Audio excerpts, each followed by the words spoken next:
இப்போ ஒரு நண்டை பற்றி நம்ம பார்க்க போகிறோம். இந்த நண்டு பேர் சிலுவை நண்டுன்னு சொல்லுவாங்க.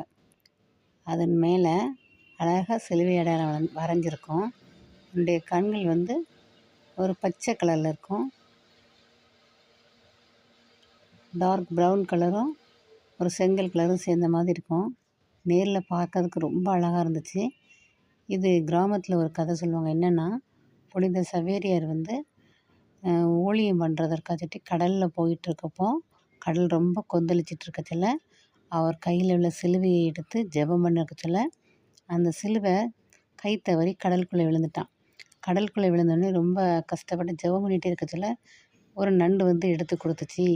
அப்படி சொன்னோடனே அந்த நண்டு எடுத்து கொடுத்த நண்டுக்கு அவர் கையில் உள்ள சிலுவை அடையாளத்தை அவர் வரைஞ்சி விட்டுட்டார் அப்படின்ட்டு கிராமத்தில் ஒரு கதை சொல்லுவாங்க. அது பொய்யோ நிஜமோன்னு தெரியாது. ஆனால் ஆதியிலே கடவுள் தான் எல்லா சிருஷ்டிப்பும் படைத்தார்.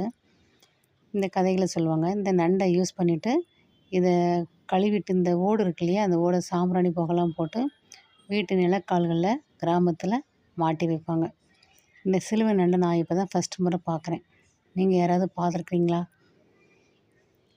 நேரில் பார்க்க ரொம்ப அழகாக இருந்துச்சு. நீங்கள் யாராவது பார்த்துருந்தா கமெண்ட் பண்ணுங்கள்.